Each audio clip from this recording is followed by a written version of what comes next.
शिव बाबा याद है ना। ओम शांति। 2 अगस्त 2024 के ईश्वरीय महावाक्य। पहले सुनते हैं मुरली के मुख्य पॉइंट्स। बाबा ने कहा, मैंने तुमको वाह वाह अर्थात पावन फूल बनाया है, फिर रावण ने तुमको कांटा बना दिया। अपवित्र बनकर तुमने अपने ही गिलानी की है। अभी बाप तुम्हें फिर से पतित से पावन बनाने आए हैं, तो खुद पावन बन औरों को भी बनाना चाहिए। तुम्हारे संस्कार हैं ही पवित्रता के। फिर बाबा ने कहा, जिनमें क्रोध का भूत है वह देवता बन ना सके। उस हेवन में जाने के लिए तुम्हारे अंदर दैवी गुण होने चाहिए। अपने को देखते रहो कि हम सर्व गुण संपन्न बने हैं। हमारी चलन देवताओं मिसल है। सदा अपने ऊपर अटेंशन रखो, क्योंकि तुम सबको सिखलाने वाले हो। तुम्हारी तो बड़ी शांत चित्त अवस्था होनी चाहिए। यहाँ आए हो शांति सीखने, फिर यहाँ से बाहर जाकर अशांत नहीं हो जाना। जो खुद अशांत रहते वह औरों को भी अशांत बना देते। वास्तव में अशांति होती ही है अपवित्रता से। लास्ट में बाबा ने कहा, तुमने भगवान से प्रतिज्ञा की है कि हम पवित्र बन पवित्र दुनिया का वर्षा लेंगे, सिविल आई रखेंगे, विकार में नहीं जाएंगे, क्रिमिनल दृष्टि छोड़ देंगे। परंतु माया की युद्ध में बच्चे यह प्रतिज्ञा भूल जाते हैं। ध्यान रहे, अगर बाप से वर्षा लेते लेते काला मुंह कर लिया तो फिर वर्षा पा नहीं सकेंगे। और अब सुनते हैं महावाक्यों को विस्तार से। मुरली का सार। मीठे बच्चे, तुम्हारे निजी संस्कार पवित्रता के हैं। तुम रावण के संग में आकर पतित बने, अब फिर पावन बन पावन दुनिया का मालिक बनना है। प्रश्न, अशांति का कारण और उसका निवारण क्या है? उत्तर, अशांति का कारण है अपवित्रता। अब भगवान बाप से वायदा करो कि हम पवित्र बन पवित्र दुनिया बनाएंगे, अपनी सिविल आई रखेंगे, क्रिमिनल नहीं बनेंगे, तो अशांति दूर हो सकती है। तुम शांति स्थापन करने के निमित्त बने हुए बच्चे कभी अशांति नहीं फैला सकते। तुम्हें शांत रहना है, माया के गुलाम नहीं बनना है। ओम शांति। बाप बैठ बच्चों को समझाते हैं कि गीता के भगवान ने गीता सुनाई, एक बार सुनाकर फिर तो चले जाएंगे। अभी तुम बच्चे गीता के भगवान से वही गीता का ज्ञान सुन रहे हो और राजयोग भी सीख रहे हो। वे लोग तो लिखी हुई गीता पढ़कर कंठ कर लेते हैं, फिर मनुष्यों को सुनाते रहते हैं। वह भी फिर शरीर छोड़ जाए, दूसरे जन्म में बच्चा बने, फिर तो सुना न सके। अब बाप तुमको गीता सुनाते रहते हैं जब तक तुम राजाई प्राप्त करो। लौकिक टीचर भी पाठ पढ़ाते ही रहते हैं, जब तक पाठ पूरा हो सिखाते रहते हैं। पाठ पूरा हो जाता फिर हद की कमाई में लग जाते। टीचर से पढ़े, कमाई की, बूढ़े हुए, शरीर छोड़ा, फिर दूसरा शरीर जाकर लेते हैं। वो लोग गीता सुनाते हैं, अब इससे प्राप्ति क्या होती है यह तो कोई को पता नहीं। गीता सुनाकर फिर दूसरे जन्म में बच्चा बने तो सुना न सके। जब बड़े हों, बुजुर्ग बने, गीता पाठी हों, तब फिर सुनावे। यहाँ बाप तो एक ही बार शांति धाम से आकर पढ़ाते हैं, फिर चले जाते हैं। बाप कहते हैं तुमको राजयोग सिखाकर अपने घर चले जाते हैं। जिनको पढ़ाता हूँ वह फिर आकर अपनी प्रारब्ध भोगते हैं, अपनी कमाई करते हैं, नंबरवार पुरुषार्थ अनुसार धारणा कर फिर चले जाते हैं। कहाँ? नई दुनिया में। यह पढ़ाई है ही नई दुनिया के लिए। मनुष्य तो यह नहीं जानते कि पुरानी दुनिया खत्म हो फिर नई स्थापन होनी है। तुम जानते हो हम राजयोग सीखते ही हैं नई दुनिया के लिए। फिर न यह पुरानी दुनिया न पुराना शरीर होगा। आत्मा तो अविनाशी है। आत्माएं पवित्र बन फिर पवित्र दुनिया में आती है। नई दुनिया थी जिसमें देवी देवताओं का राज्य था, जिसको स्वर्ग कहा जाता है। वह नई दुनिया बनाने वाला भगवान ही है। वह एक धर्म की स्थापना कराते हैं, कोई देवता द्वारा नहीं कराते। देवता तो यहाँ है नहीं, तो जरूर कोई मनुष्य द्वारा ही ज्ञान देंगे, जो फिर देवता बनेंगे। फिर वही देवताएं पुनर्जन्म लेते लेते अभी ब्राह्मण बने हैं। यह राज तुम बच्चे ही जानते हो। भगवान तो है निराकार, जो नई दुनिया रचते हैं। अभी तो रावण राज्य है। तुम पूछते हो कलयुगी पतित हो या सतयुगी पावन हो, परंतु समझते नहीं। अब बाप बच्चों को कहते हैं, हमने 5000 वर्ष पहले भी तुमको समझाया था। हम आते ही हैं तुम बच्चों को आधा कल्प सुखी बनाने, फिर रावण आकर तुमको दुखी बनाता है। यह सुख दुख का खेल है। कल्प की आयु 5000 वर्ष है, तो आधा आधा करना पड़े ना। रावण राज्य में सब देह अभिमानी विकारी बन जाते हैं। यह बातें भी तुम अब समझते हो, आगे नहीं समझते थे। कल्प कल्प जो समझते हैं वही समझ लेते हैं। जो देवता बनने वाले नहीं वह आएंगे ही नहीं। तुम देवता धर्म की कलम लगाते हो। जब वह आसुरी तमो प्रधान बन जाते हैं तो उनको दैवी झाड़ का नहीं कहेंगे। झाड़ भी जब नया था तो सतो प्रधान था। हम उसके पत्ते देवी देवता थे। फिर रजो तमो में आए, पुराने पतित शूद्र हो गए। पुरानी दुनिया में पुराने मनुष्य ही रहेंगे। पुराने को फिर से नया बनाना पड़े। अब देवी देवता धर्म ही प्राय लोप हो गया है। बाप भी कहते हैं, जब जब धर्म की ग्लानि होती है तो पूछा जाएगा किस धर्म की ग्लानि होती है। जरूर कहेंगे आदि सनातन देवी देवता धर्म की, जो मैंने स्थापन किया था। वह धर्म ही प्राय लोप हो गया है, उसके बदले अधर्म हो गया है।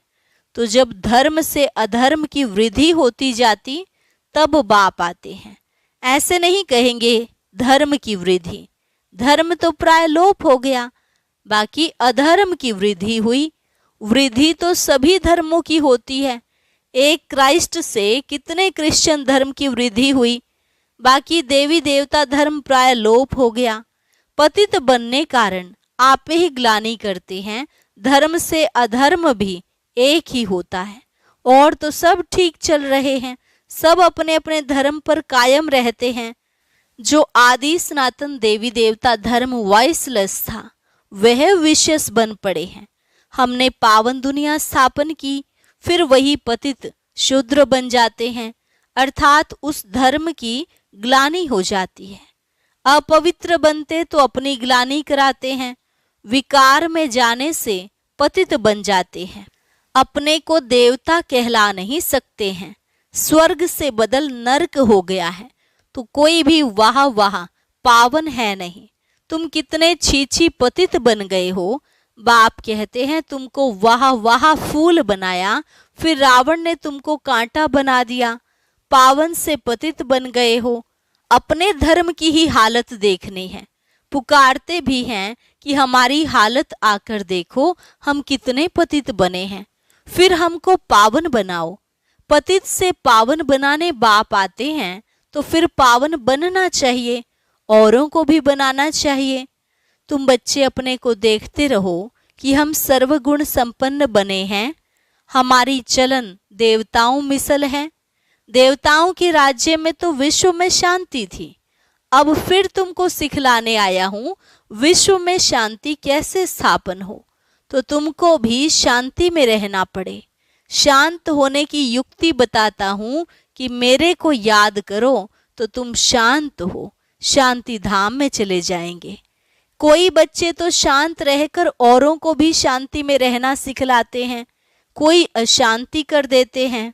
खुद अशांत रहते हैं तो औरों को भी अशांत बना देते हैं। शांति का अर्थ नहीं समझते। यहाँ आते हैं शांति सीखने, फिर यहाँ से जाते हैं तो अशांत हो जाते हैं। अशांति होती ही है अपवित्रता से। यहाँ आकर प्रतिज्ञा करते हैं, बाबा हम आपका ही हूँ, आपसे विश्व की बादशाही लेनी है।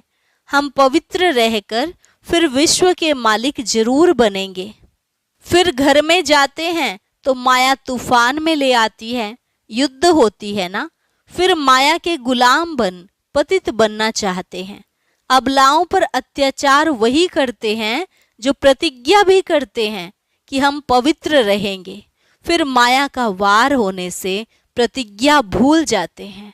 भगवान से प्रतिज्ञा की है कि हम पवित्र बन पवित्र दुनिया का वर्षा लेंगे, हम सिविल आई रखेंगे, अपनी कुदृष्टि नहीं रखेंगे, विकार में नहीं जाएंगे, क्रिमिनल दृष्टि छोड़ देंगे। फिर भी माया रावण से हार खा लेते हैं। तो जो निर्विकारी बनना चाहते हैं उनको तंग करते हैं। इसलिए कहा जाता है अबलाओं पर अत्याचार होते हैं। पुरुष तो बलवान होते हैं, स्त्री निर्बल होती है।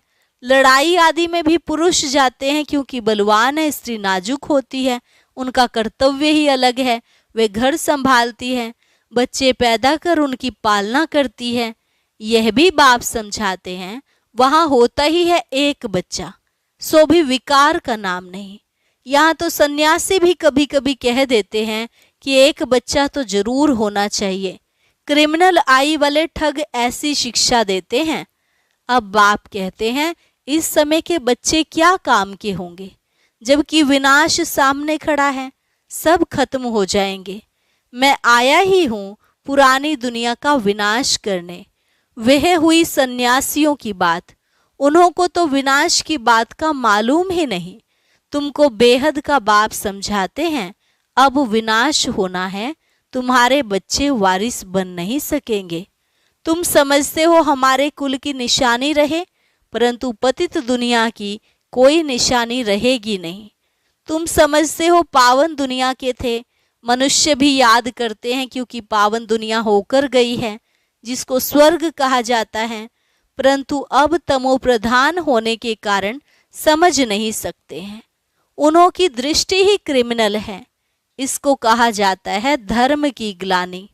आदि सनातन धर्म में ऐसी बातें होती नहीं। पुकारते हैं पतित पावन आओ, हम पतित दुखी हैं। बाप समझाते हैं हमने तुमको पावन बनाया, फिर माया रावण के कारण तुम पतित बने हो, अब फिर पावन बनो। पावन बनते हो, फिर माया की युद्ध चलती है। बाप से वर्षा लेने का पुरुषार्थ कर रहा था, परंतु फिर काला मुंह कर दिया तो वर्षा कैसे पाएंगे। बाप आते हैं गोरा बनाने। देवताएं जो गोरे थे वही काले बने हैं। देवताओं के ही काले शरीर बनाते हैं। क्राइस्ट बुद्ध आदि को कभी काला देखा? देवी देवताओं के चित्र काले बनाते हैं। जो सर्व का सद्गति दाता परमपिता परमात्मा सर्व का बाप है, जिसको कहते हैं परम पिता परमात्मा आकर लिबरेट करो, वह कोई काला थोड़े ही हो सकता है। वह तो सदैव गोरा एवर प्योर है। देवताओं को महान आत्मा कहा जाता है। श्री कृष्ण तो देवता हुआ। अभी तो कलयुग है, कलयुग में महान आत्मा कहाँ से आए। श्री कृष्ण तो सतयुग का फर्स्ट प्रिंस था, उसमें दैवी गुण थे। अभी तो देवता कोई है नहीं। साधु संत पवित्र बनते हैं, फिर भी पुनर्जन्म विकार से लेते हैं, फिर संन्यास धारण करना पड़ता है। देवताएं तो सदैव पवित्र हैं। यहाँ रावण राज्य है। रावण को 10 शीश दिखाते हैं, 5 स्त्री के 5 पुरुष के। यह भी समझते हैं 5 विकार हरेक में है। देवताओं में तो नहीं कहेंगे ना, वह तो है ही सुख धाम। वहां भी रावण होता तो फिर दुख धाम हो जाता। मनुष्य समझते हैं देवताएं भी तो बच्चे पैदा करते हैं, वह भी तो विकारी ठहरे।